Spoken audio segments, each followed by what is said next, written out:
I'm recording this on April 16th. That is 2 months to the day to Bloomsday. It's a day that is generally, these days, a celebration of James Joyce and his overall legacy and his work, but specifically, June 16th is the day that Ulysses is set in. We'll talk more about that and why that is the day. But I'll go ahead and tell you that this episode will get a little bit adult-oriented.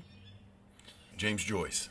James Joyce was born in the year 1882. He was born in Dublin to Irish Catholic parents. His father's name was John Stanislaus Joyce, and his mother's name was Mary. Joyce was the oldest of 10 surviving kids, 12 total. They lived in relatively modest conditions until 1887, when James Joyce's father was appointed tax collector in Dublin. And after that, they moved into kind of a nicer neighborhood, and James Joyce started to attend Christian Brothers School there in Dublin. Most likely his father's drinking. His father lost his job. He filed for bankruptcy. And from then on, the Joyce family would live in poverty. But in 1894, his family had gone broke. James Joyce himself,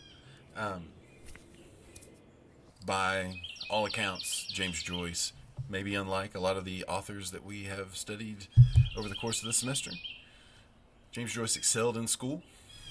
He showed a very early propensity for writing in 1891, when he was just 9 years old. He wrote a poem about the death of Charles Parnell, who was a prominent Irish nationalist and leader of the Home Rule League. He was enrolled in Christian Brothers School until 1892, when he had to leave because his father could no longer pay. It was through a connection of his father's that he was able to enroll in Belvedere School to finish out his primary education. And then in secondary school would first enroll at the University College in Dublin, but then would later leave to study in Paris, where he immediately suffered as a student. He did not do very well. He failed out very quickly. During this whole calamitous educational period in Paris, he received word in 1901 that his mother had been diagnosed with cancer, so he moved back to Dublin in 1902. That was a very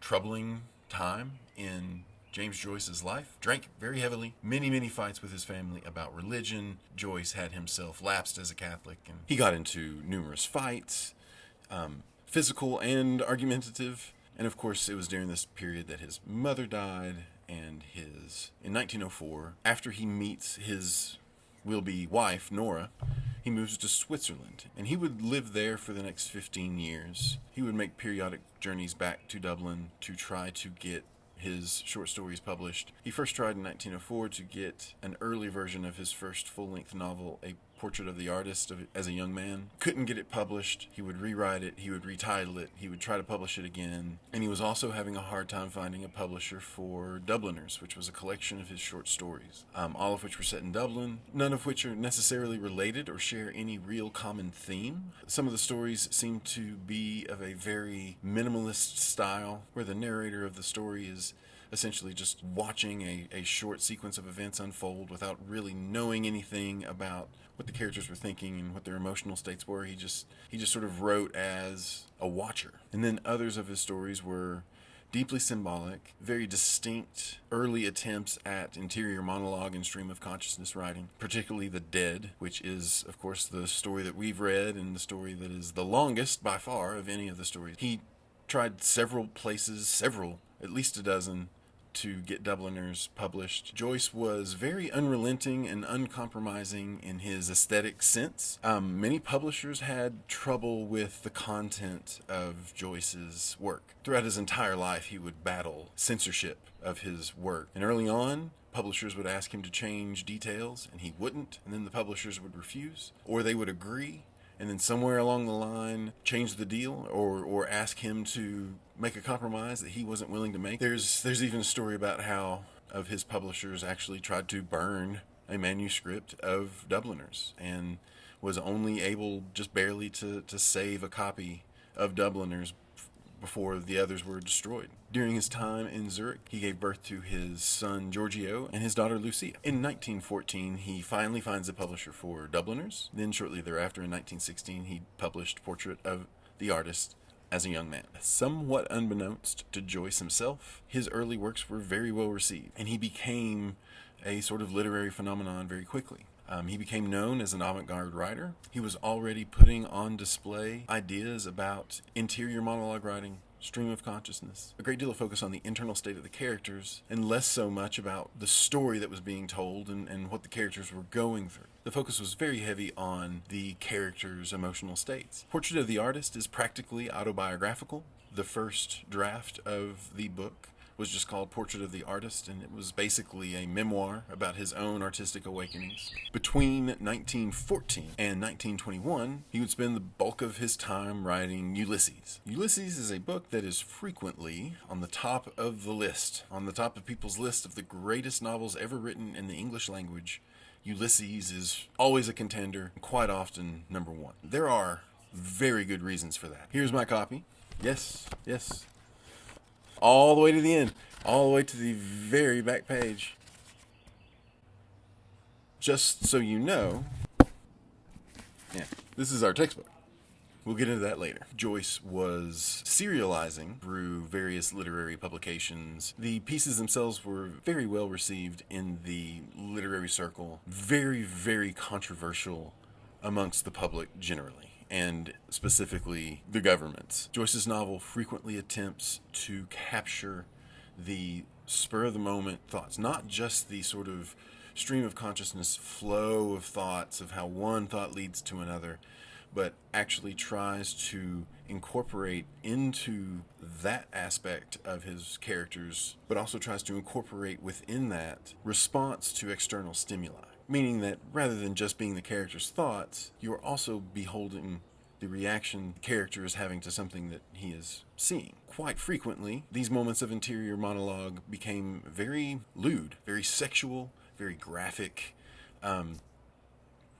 focused a great deal on sexual thoughts, bodily functions, sudden, quick, spur-of-the-moment impulses that happen at that level kind of beneath a person's thinking. And so even further into a character's mindset and in a character's headspace than even just listening to the constant stream of their active thinking. Like in Mark on the Wall, the character is pondering. The character has control over their brain in this moment, for the most part, engaged in a question about something that they are seeing. And as they figure it out, they get distracted, and that's just sort of how the mind works. Characters in Ulysses experience sexual arousal. They fart, they pee, they defecate. They have very quick thoughts and flashes of ideas that ultimately lead nowhere in the narrative, but are just there because that's what the character is thinking or what the character has happening inside of them. And all of this happens beneath a level where we can control it. This is id. This is not superego, to use Freudian terms. This is pre-consciousness that Joyce is capturing in the written words on page. Because of that, this book was very heavily censored, frequently categorized as pornographic. Ulysses is an excellent example of the split between the highbrow and the lowbrow. This is challenging and in many people's viewpoints, impenetrable stuff. And it would take him 7 years to write it. He wouldn't write another thing for 2 years. And then when he did pick up the pen again, he wrote Finnegan's Wake. Finnegan's Wake is... Finnegan's Wake is an attempt to go further into that interior monologue during periods of dreams and unconsciousness. He uses puns and portmanteau.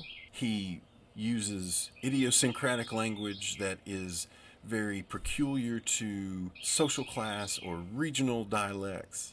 He incorporates things like advertisement slogans and modern day parlance and strings it all together in a manner that is very, very difficult to read. It is without a doubt his most challenging work, and it is one of the most challenging and impenetrable texts in the English language. Unlike Ulysses, Finnegan's Wake was not very well received. It had its support in the literary community as an artifact of someone doing something that had never been attempted before. Finnegan's Wake was published in 1939. It did not do well. Similarly to Ulysses, he published portions of it prior to its full publication in 1939. 2 years after the publication of Finnegan's Wake, James Joyce died due to complications to surgery he was having on an ulcer. The poor reception and heavy drinking, failing eyesight, overall deterioration of his health by that point. Let's talk about The Dead. The Dead is the final story in Dubliners. It is the longest story.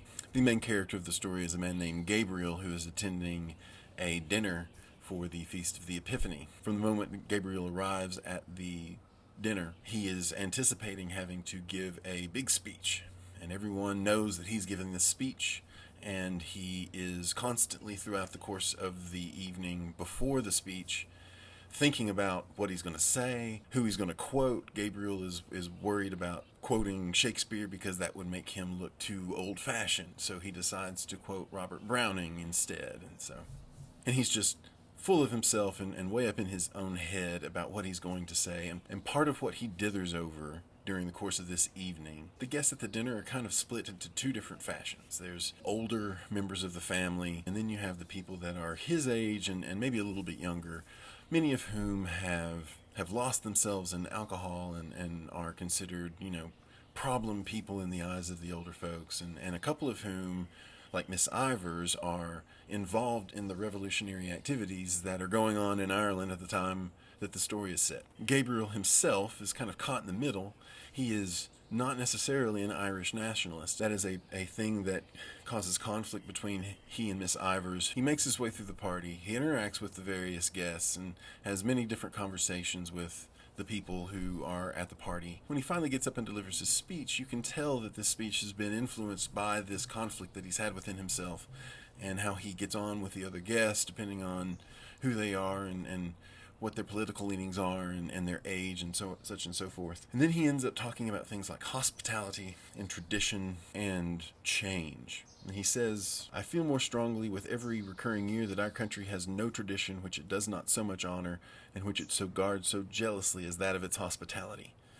It is a tradition that is unique as far as my experience goes, and I have visited not a few places abroad. Among the modern nations, I would say perhaps that with us it is rather a failing than anything to be boasted of. But granted, even that, it is, to my mind, a princely failing, and one that I trust will be long cultivated among us. Of one thing at least I am sure, as long as this one roof shelters the good ladies aforesaid, the tradition of genuine, warm-hearted, courteous Irish hospitality which our forefathers have handed down to us, and which in turn we must hand down to our descendants, is still alive amongst us. A new generation is growing up in our midst, a generation actuated by new ideas and new principles. It is serious and enthusiastic for these new ideas, and its enthusiasm, even when it is misdirected, is, I believe, in the main sincere. But we are living in a skeptical, and if I may use the phrase, a thought-tormented age, and sometimes I fear that this new generation, educated or hyper-educated as it is, will lack those qualities of humanity, of hospitality, of kindly humor which belong to an older day." You can tell from his speech that Gabriel is very anxious about the state of the world that he's living in, and he is caught between a sense of wanting things to just stay the same, wanting things to continue as they have been, because he's very comfortable with the way things are, and he's very content in his life, and he worries that being in a thought-tormented age is going to cause a loss of this sense that we can all just get together and have good meals like this, and can't it just all be nice, and let's put aside and let's not think about things too hard, and let's be hospitable and let's be cordial. And then they all sing and dinner is over, and at that point Gabriel starts to drink a little bit. As they're leaving the party, Gabriel is feeling kind of good about himself. He is anticipating getting laid when they return to their apartment. And then on the way home it starts to snow. And then the poor weather and the snow makes Gabriel's wife think about and tell a story about Michael Fury, who was one of her early boyfriends who would come to visit her even if the weather was bad, even if he was sick, and how doing that killed him, and really kind of brings Gabriel into this place where at the end of the story, Gabriel has essentially had his entire night ruined. He is looking out into the courtyard where it is snowing, and he starts thinking about how the snow is probably covering all the graveyards in Ireland, and even covering Michael Fury's grave. He thinks about how his Aunt Julia is probably going to die soon, and says she too would soon be with the shade of Patrick Morkan and his horse. He had caught that haggard look upon her face for a moment when she was singing a raid for the bridal. Soon perhaps he would be sitting in that same drawing room, dressed in black, his silk hat on his knees. The blinds would be drawn down, and Aunt Kate would be sitting beside him, crying and blowing her nose and telling him how Julia had died. He would cast about his mind for some words that might console her, and would find only lame and useless ones. Yes, that would happen very soon. The air in the room chilled his shoulders. He stretched himself cautiously under the sheets and lay down beside his wife. One by one, they were all becoming shades. Better pass boldly into that other world in the full glory of some passion, than fade and wither dismally with age. He thought of how she who lay beside him had locked her heart for so many years, that image of her lover's eyes when he had told her that he did not wish to live. Generous tears filled Gabriel's eyes. He had never felt like that himself towards any woman, but knew that such a feeling must be love. The tears gathered more thickly in his eyes. In the partial darkness he imagined he saw the form of a young man standing under a dripping tree. Other forms were near. His soul had approached that region where dwell the vast host of the dead. He was conscious of, but could not apprehend, their wayward and flickering existence. His own identity was fading out of the gray, impalpable world. The solid world itself, which these dead had one time reared and lived in, was dissolving and dwindling. The things that are bothering Gabriel are essentially the things that are bothering Ireland at the time that was leading up to the revolution, that was leading up to Easter Rising in 1916. Here you have all these living souls who are being haunted by the dead, and by haunted I mean that they are having their lives determined by what the dead would have had them do during their life. We are worried about past tradition. We are worried about doing things the way that we always have, because that's the safe and easy way. Everything that had happened in the evening had involved Gabriel thinking about standards and hospitality, as he speaks about in his speech. And in doing that, what you're doing is you're basically living your life according to the whims of the dead, which is the title of the story. There are certainly aspects in The Dead of Joyce's experimentation with narrative style and focus on interior monologue. It comes through in any various number of ways. What you know of Gabriel's thinking is frequently in terms of his response to something that is happening around him. He hears a song, and his song sets him into a specific mood, or brings up a certain thought. Over the course of the evening, the monologue becomes a little bit more verbose, and sentence length begins to increase, and the language starts to get very descriptive and very dense the more that Gabriel drinks throughout the evening. And at the end of the story, you see time basically collapse on itself for those last several paragraphs, as Gabriel is having this epiphany about what life is, and what death is, and what death's existence means in terms of life. Now, in terms of Ulysses, I'll try to keep this short.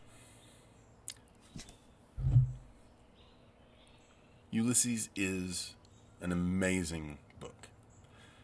The portion that I had you read is from the very last chapter. It is from a chapter entitled Penelope, which is about Molly. Molly is Leopold Bloom's wife. It is a very small portion of the overall Penelope section. In this edition of Ulysses, Molly Bloom's chapter is roughly 45 pages long. Yes, it is all written like the portion that you read from your textbook. The entire book is not written like that. Many of the chapters are written in very, very straightforward, albeit very dense prose. It tells the story of Leopold Bloom as he gets up and fixes breakfast and begins to go about his day and attend to various errands and responsibilities that he has that day in town.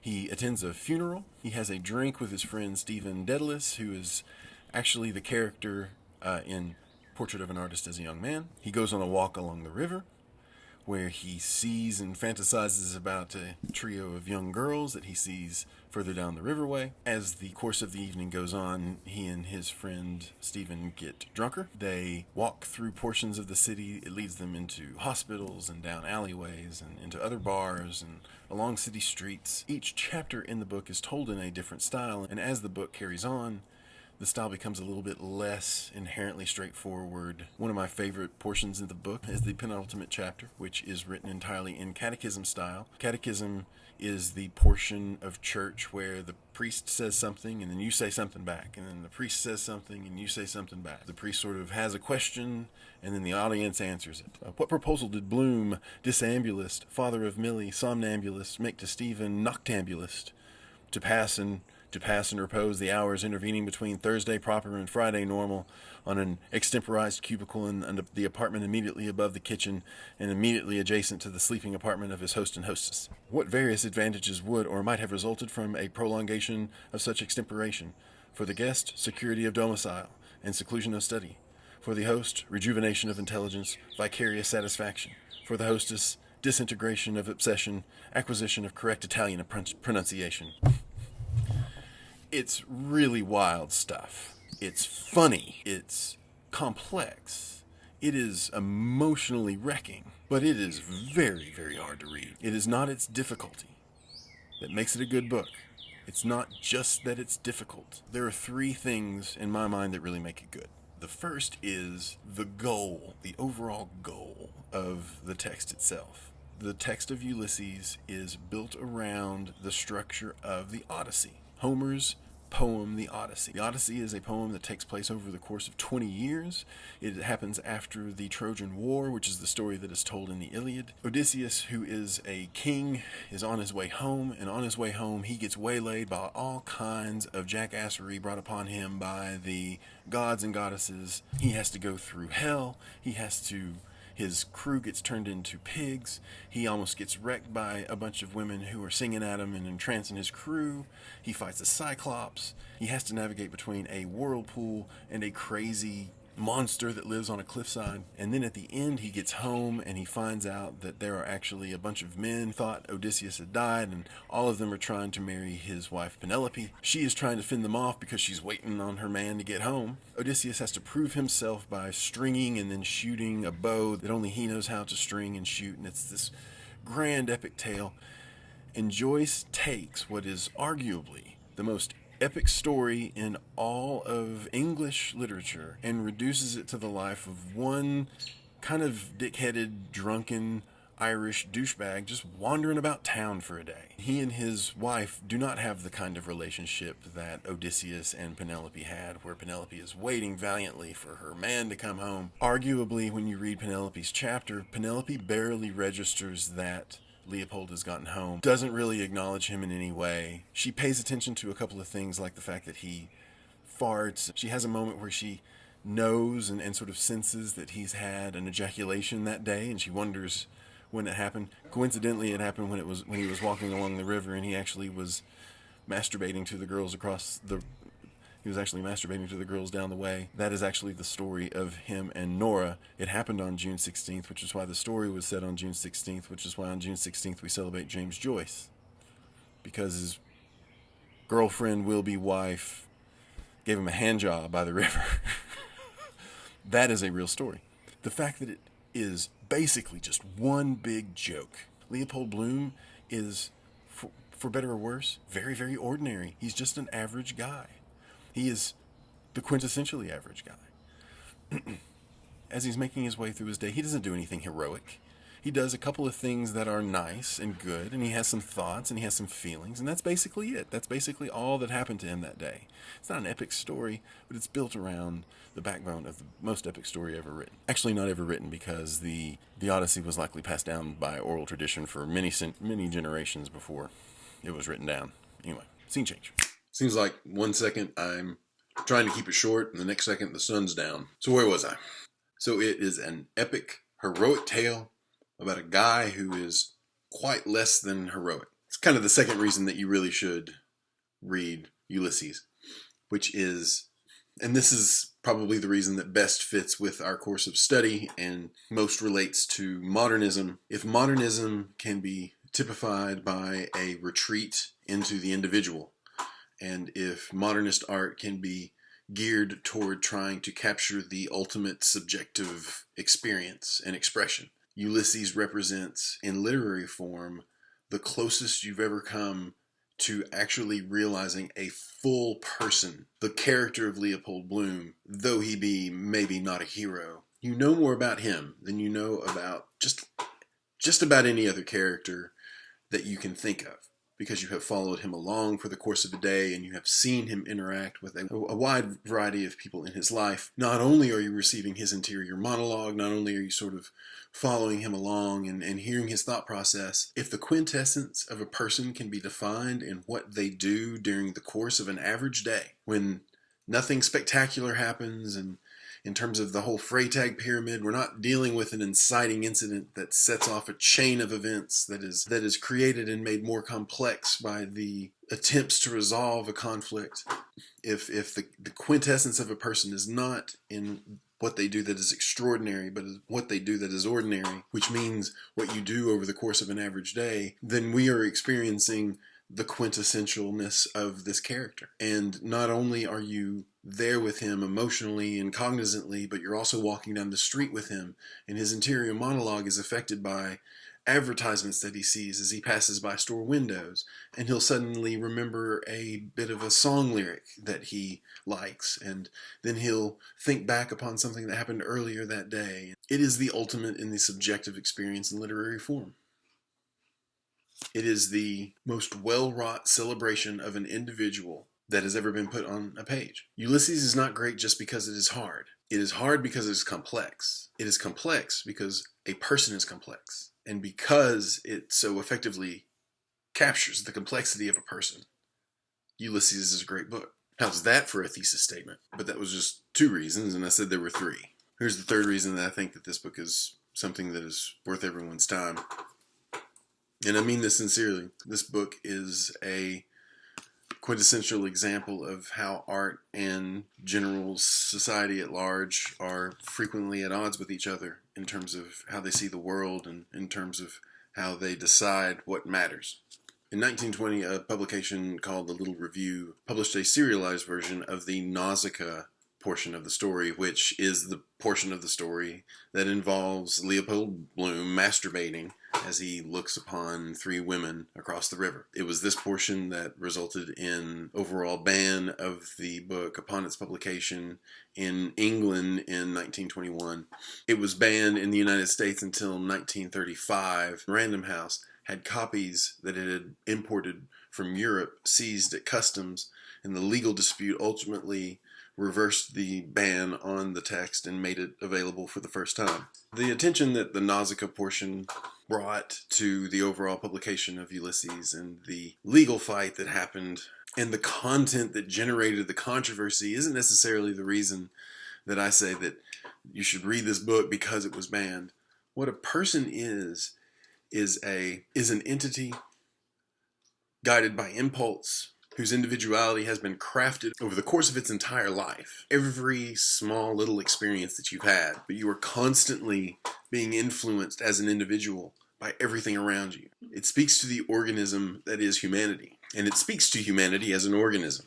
And even still today, that bothers a lot of people. The modernist approach to literature is one that highlights the imperative of the individual to decide for themselves their own place in the world and their own purpose for things. And in exploring a single person with the depth and the thought and the care that Joyce treats Leopold Bloom, he has captured his makeup. He has captured what it means to be him. And in a world that at the time that this story was written was becoming increasingly skeptical about the existence of such things as a soul, James Joyce captures the essence and therefore basically the soul of Leopold Bloom. It's a tremendous literary accomplishment. Ulysses is so real and so tremendously epically ordinary and actualized and realistic that you can take a map of Dublin and retrace Leopold Bloom's steps very, very accurately based on his depiction in this novel. That is a big part of how Bloom's Day is celebrated. And that's why it's considered The greatest novel of all time. I'm getting silly now. We would have spent a full day talking about the dead. We would have spent a full day talking about Ulysses. I miss you. I love you. Wish we had this conversation in person. Good night.